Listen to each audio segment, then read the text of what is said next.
जम्मू कश्मीर के डोडा में एक बार फिर से मुठभेड़ शुरू हो चुकी है। जम्मू कश्मीर पुलिस के अनुसार अब कास्तीगढ़ इलाके में सुरक्षा बल और आतंकी आमने सामने हैं। देर रात 2 बजे आतंकवादियों और सुरक्षा बलों के बीच मुठभेड़ में सेना के 2 जवान भी घायल हो गए हैं। अधिकारियों ने बताया कि सेना ने संदिग्ध गतिविधियां देखी। तुरंत तलाशी के दौरान आतंकवादियों से संपर्क स्थापित हुआ, जिसके बाद मुठभेड़ शुरू हो गई। उन्होंने बताया कि शुरुआती गोलीबारी के दौरान सेना के 2 जवान घायल हो गए हैं, जिन्हें तुरंत पास के अस्पताल में भर्ती कराया गया है। क्षेत्र में ऑपरेशन अभी भी जारी है।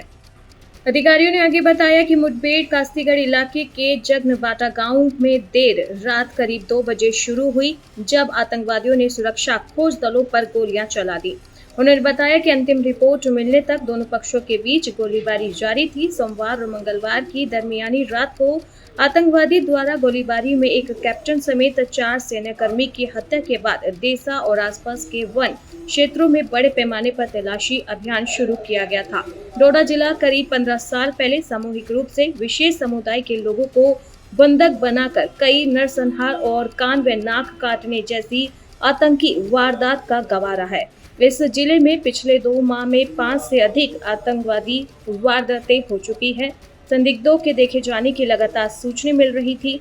दशकों पुराने आतंकवाद का सफाया करने के बाद 2005 से 2021 के बीच शांतिपूर्ण रहे जम्मू क्षेत्र में पिछले 1 महीने में आतंकी हमलों में फिर से तेजी देखी जा रही है। मौसम विभाग ने जारी किया कर्नाटक से केरल तक आंधी तूफान का अलर्ट। हिमाचल व उत्तराखंड में 4 दिन भारी बारिश का अलर्ट जारी हुआ है। हिमाचल प्रदेश में अगले 4 दिन भारी बारिश को लेकर येलो अलर्ट जारी कर दिया गया है और लोगों को भूस्खलन संभावित क्षेत्रों और नदी नालों के पास नहीं जाने की सलाह दी गई है। उत्तराखंड से लेकर असम और कर्नाटक के केरल तक आंधी तूफान और मूसलाधार बारिश को लेकर ऑरेंज से रेड अलर्ट जारी किया गया है। पहाड़ से लेकर मैदान तक मानसूनी बारिश और बाढ़ से हाहाकार मचा हुआ है। हिमाचल प्रदेश, उत्तराखंड और जम्मू में भारी बारिश के चलते भूस्खलन और पहाड़ी नदियों में उफान से तमाम रास्ते बंद पड़े हैं। उत्तर प्रदेश, बिहार से लेकर गुजरात तक नदियां खतरनाक स्तर पर बह रही हैं और कई गांव जलमग्न हो गए हैं। हिमाचल प्रदेश में अगले 4 दिन भारी बारिश को लेकर येलो अलर्ट भी जारी कर दिया गया है।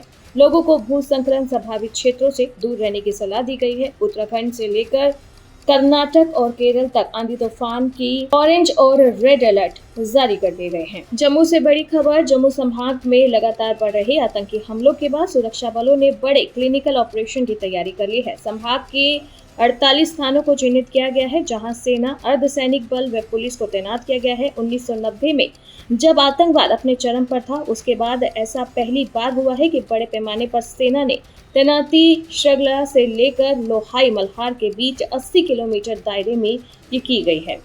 सूत्रों के मुताबिक आतंकियों और उनके मददगारों के सफाई के लिए सेना ने अब तक लगभग 6 कंपनियां कठुआ जिले में तैनात कर दी है। 2 साल बाद अमेरिकी राष्ट्रपति एक बार फिर हुए कोविड पॉजिटिव। अब रहेंगे आइसोलेशन में बाइडेन। अमेरिकी राष्ट्रपति जो बाइडेन कोरोना से संक्रमित पाए गए हैं।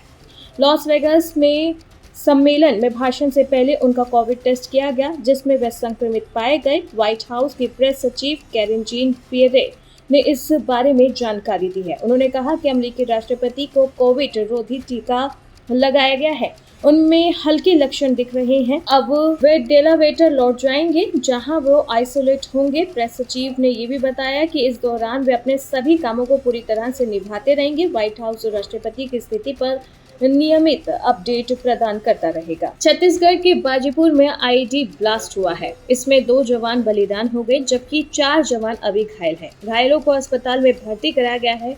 इलाके में तलाशी अभियान शुरू कर दिया गया है। खराब मौसम के कारण सेना को यहाँ परेशानी आ रही है। जानकारी के अनुसार जिले के तरम थाना इलाके में मंडी मरका के जंगल में सर्चिंग से लौट रहे जवानों के ऊपर नक्सलियों ने घात लगाकर पाइप बम के माध्यम से आईईडी ब्लास्ट किया। इस घटना में जहां 2 जवान शहीद हो गए, तो वहीं 4 अभी घायल हैं। बताया जा रहा है कि सीआरपीएफ, कोबरा, सीएएफ, डीआरजी और एसटीएफ के जवान एंटी नक्सल ऑपरेशन पर निकले हुए थे। बुधवार को जवान वापस लौट रहे थे कि नक्सलियों द्वारा लगाए गए पाइप बम को बीती रात तरमे थाना इलाके में मंडरमका के जंगलों में ब्लास्ट किया गया। घटना में एसटीएफ के प्रधान आरक्षक भरतलाल साहू और आरक्षक सत्य सिंह का बलिदान हो गया, जबकि पुरुषोत्तम नाग, कोमल यादव, सियाराम सोरी और संजय कुमार अभी घायल हुए हैं। घायलों को बेहतर उपचार के लिए जिला अस्पताल बाजीपुर लाया गया है।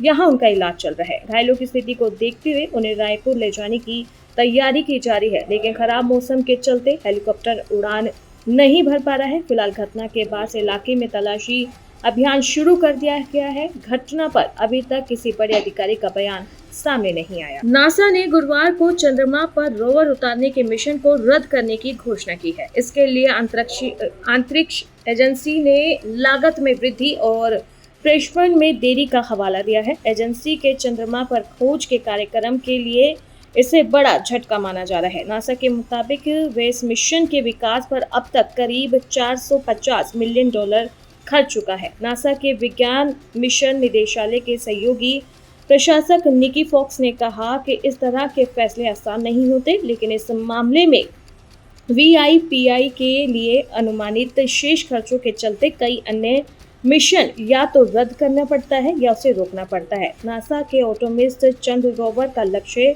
चंद्रमा के दक्षिणी ध्रुव पर बर्फ और अन्य संसाधनों का पता लगाना था, जिसे हाल ही में रद्द करने का बड़ा ऐलान किया गया है। कपिल देव ने दी ओलंपिक के लिए जाने वाले भारतीय खिलाड़ियों को बधाई, कहा खुद को अभिव्यक्त करें।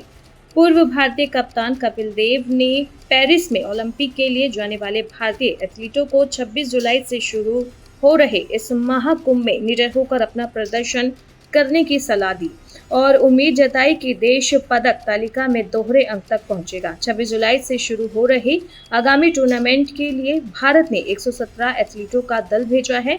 देश को इनसे अच्छे प्रदर्शन की उम्मीद है।